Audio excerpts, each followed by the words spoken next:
Olá, pessoal, tudo bem? Estou fazendo esse vídeo para falar sobre os pressupostos da PNL. Normalmente é um tema que teria sido um dos primeiros temas, um dos primeiros vídeos a gravar, mas eu quis dar uma noção sobre como que a nossa representação de mundo se forma, sobre como que a gente interpreta algumas coisas, porque agora quando eu falar dos pressupostos, vai ficar mais claro para quem estiver assistindo. Nos cursos eu realmente falo, é uma das primeiras coisas que eu falo mesmo, mas para fins dos vídeos eu acho que vai ser bem mais compreensível e mais fácil entender agora que já está numa certa sequência aí didática. Então, assim, o que são pressupostos? São frases que não necessariamente são verdadeiras. Vocês vão ver que tem alguns pressupostos que eu já falei em vídeo passado, tá? Frases que não necessariamente são verdadeiras, mas que se a gente agir como se elas fossem verdadeiras, a gente vai ter um desempenho legal, a gente vai ter mais probabilidade de ter sucesso do que se a gente agir de outra maneira. Então, os pressupostos da PNL, muita gente não sabe, mas a maioria deles foi percebido através do que um dos alunos do Milton Erickson falava, na verdade, um casal de alunos, o Steve Langton e a Carol Langton, Stephen, né? Chamado de Steve Langton, mas provavelmente vocês vão encontrar como Stephen Langton e Carol Langton. E a maioria dos pressupostos, principalmente esses mais cognitivos, foi o Steve que percebeu, com base no estudo do hipnoterapeuta Milton Erickson. Então, eu tenho aqui uma colinha, deixa eu abrir. Os pressupostos foram divididos em pressupostos mais cognitivos e outros mais relacionais ou mais sistêmicos. Então, nesse vídeo eu vou falar sobre os cognitivos primeiro, aí alguns eu vou explicar, vou entrar um pouquinho mais em detalhes, e no próximo vídeo eu vou gravar sobre esses mais relacionais e mais sistêmicos e vou fazer a mesma coisa. Então, para começar, um pressuposto. O mapa não é território. O mapa não é o território. Quem falou essa frase foi o Alfred Korzybski, num livro que chama Science and Sanity. E o que ele quis dizer? Que a representação de uma coisa não é a coisa que está sendo representada. O mapa de alguma coisa não é o território efetivo, é uma representação daquilo. O cardápio não é a refeição, é uma representação da refeição. E o nosso entendimento cognitivo-racional sobre uma coisa, ou nossa opinião sobre uma coisa, não é a coisa em si. O jeito que você viu uma situação não é a situação. O jeito que você lembra de alguma coisa que aconteceu não é a coisa que aconteceu, é a sua representação. Com base em como que você veio filtrando as informações, omitindo, distorcendo, generalizando, tudo aquilo que eu já expliquei nos vídeos anteriores. E o mais interessante é que o Korzybski falou que, em algum momento, essa frase, o mapa não é território, seria usada como ele não usou a palavra pressuposto, mas uma forma das pessoas verem o mundo. Ele teve essa visão lá em 1945, posso estar enganado. Não sei exatamente em que ano que foi publicado esse livro. Mas ele falou que isso um dia seria usado, e é um dos pressupostos mais famosos da PNL, como uma forma das pessoas lidarem com o mundo, das pessoas observarem o mundo e tudo mais. Outro pressuposto. As pessoas respondem às suas próprias percepções da realidade. Então, a gente reage ao nosso mapa de mundo, e não ao fato em si. Não existe fato, necessariamente.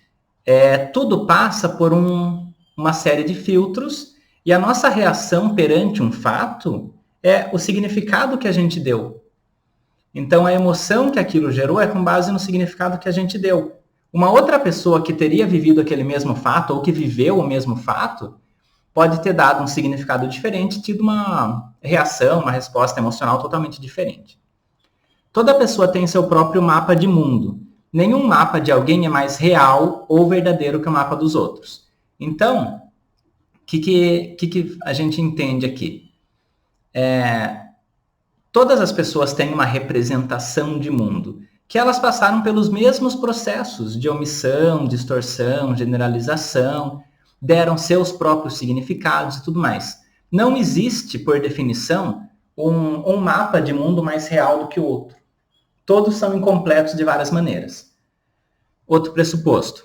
O significado da comunicação com outra pessoa é a resposta que ela provoca, independentemente da intenção do comunicador. Se eu comunico alguma coisa para alguém e a pessoa entendeu de uma determinada maneira, eu assumo que aquilo que aquele entendimento foi exatamente o que eu comuniquei. O que isso me faz? Eu não fico colocando a culpa na pessoa por ter entendido errado, não ter prestado atenção, e eu assumo a responsabilidade por me comunicar de uma maneira mais precisa para que a comunicação chegue. Porque, às vezes, uma pessoa fica brigando com a outra porque a outra não entendeu o que ela falou, e essa briga, essa discussão acaba tomando muito tempo, muita energia, e a comunicação não chega. Porque aí saiu do foco da comunicação e foi para o foco de colocar a culpa em quem não entendeu. Aí um coloca a culpa no outro porque não explicou direito, e coloca a culpa porque o outro deveria ter entendido, e entra nessa história e ninguém assume a responsabilidade pela comunicação. Então, na PNL, a gente, como comunicador, assume a responsabilidade. Se alguém não entendeu, eu tenho o poder de falar de uma outra maneira, de explicar de um outro jeito, ou de falar com outras palavras, até que a minha comunicação seja entendida. Que se eu falei, é porque eu tinha um objetivo. Se a pessoa não entendeu, eu não atingi meu objetivo. E quando eu não atinjo o meu objetivo, eu sou responsável por isso. Se eu quiser atingir esse objetivo, eu faço uma coisa diferente.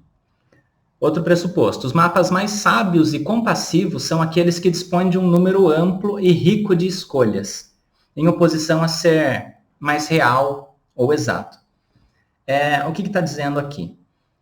Não se trata de um mapa mais real, como eu falei, né? A representação de mundo está certa ou errado. Não se trata de estar certo ou errado, se trata de o meu mapa de mundo possibilita que eu atinja os objetivos que eu quero? O jeito que eu penso está me fazendo ter sucesso ou fracasso na minha vida? O jeito que eu penso está me ajudando a resolver meus problemas ou não? Porque eu, inclusive, já vi pessoas assim. Uma pessoa está conseguindo, por exemplo, emagrecer e outra não está conseguindo. Aí a que não está conseguindo fala mal da estratégia da que está conseguindo. Porque fala que a estratégia dela está errada, mas qual que está ali tendo os efeitos positivos que está desejando? E assim, eu nem estou falando ainda sobre se a pessoa está fazendo aquilo de uma maneira ecológica, saudável e tudo mais. Mas muitas vezes as pessoas que estão se ferrando literalmente estão criticando os outros que estão se dando bem, falando que eles estão fazendo errado. E que quem está fazendo certo é o próprio que está criticando os outros, mas se ele estivesse fazendo certo, estaria dando certo. Ou seja, não se trata de quem está certo ou está errado. No fundo, está todo mundo errado, todo mundo certo em algum nível, mas o mapa mais sábio é aquele que está trazendo os resultados, é aquele que tem mais escolhas. Então, na PNL, a gente fala que quanto mais escolhas uma pessoa tem, mais provável é que essa pessoa atinja os objetivos dela. Normalmente, as pessoas que não estão atingindo os objetivos é aquela que sempre tenta fazer do mesmo jeito, daquela velha forma, daquele mesmo jeito de ver o mundo. E aí, quando não dá certo, ela tenta de novo daquele jeito, com aquela filosofia de água mole, pedra dura, tanto bate até que fura, aquela filosofia de eu nasci assim, eu aprendi desse jeito, vou continuar fazendo assim pelo resto da vida. E a gente já está cansado de saber que isso não nos leva a lugar nenhum. Outro pressuposto. As pessoas já têm, ou potencialmente têm, todos os recursos que precisam para agir efetivamente. Quando alguém não está conseguindo fazer alguma coisa, essa pessoa internamente já tem o que ela precisa. Ela já tem um cérebro capaz de pensar de uma maneira estratégica, capaz de organizar informações, capaz de criar imagens, de desenvolver diálogos internos. Potencialmente, a pessoa já tem capacidade de se concentrar, de prestar atenção, de elaborar planos, de ter criatividade. Às vezes, essa pessoa ainda não sabe como fazer isso. Mas não é que a pessoa não tem aquilo. que ela não nasceu sem aquilo. Ela simplesmente não está conseguindo usar as estratégias necessárias para colocar aquilo na prática. Então, quando a gente acredita que toda pessoa tem ou potencialmente tem os recursos que precisam para resolver um problema, por exemplo, quando entra um cliente no consultório, eu acredito de verdade que essa pessoa tem já os recursos para resolver o próprio problema.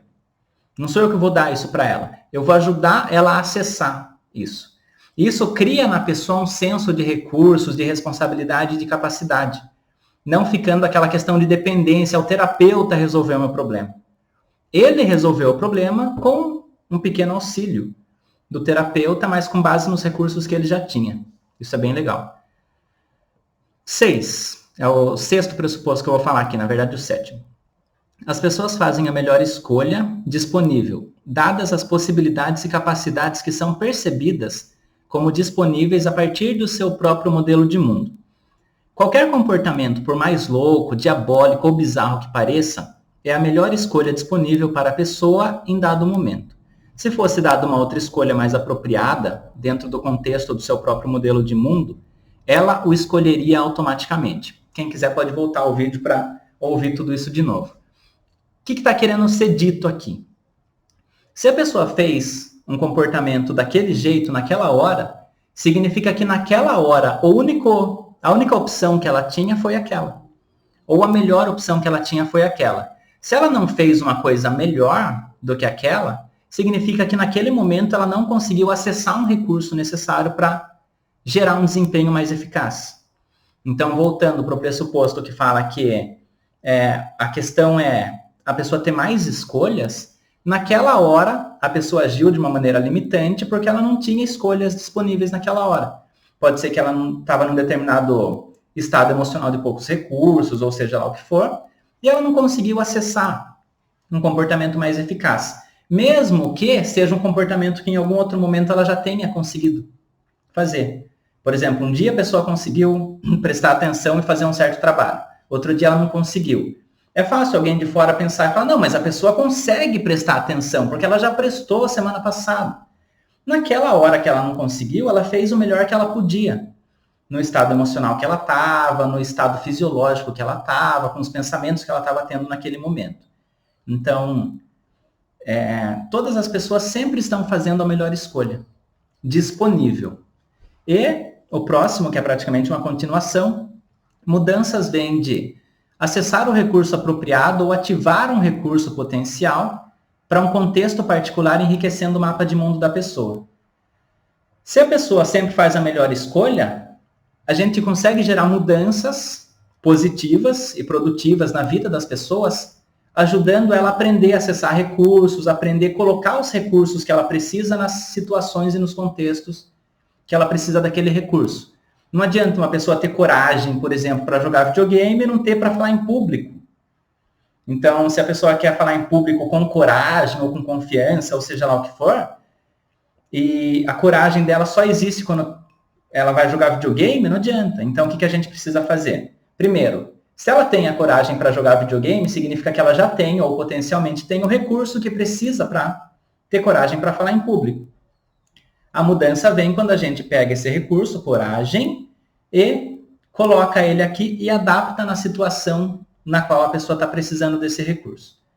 Então, praticamente todo o processo de mudança significativo se baseia em dar mais escolhas para a pessoa e acessar recursos para a pessoa, né, ajudar a pessoa a acessar recursos nos contextos que ela efetivamente precisa daquele recurso.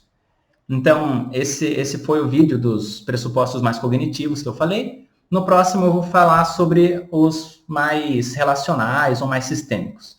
Espero que tenham gostado. Se alguém tiver alguma dúvida, pode me mandar, que eu vou ter o maior prazer de esclarecer. Abraços e até a próxima.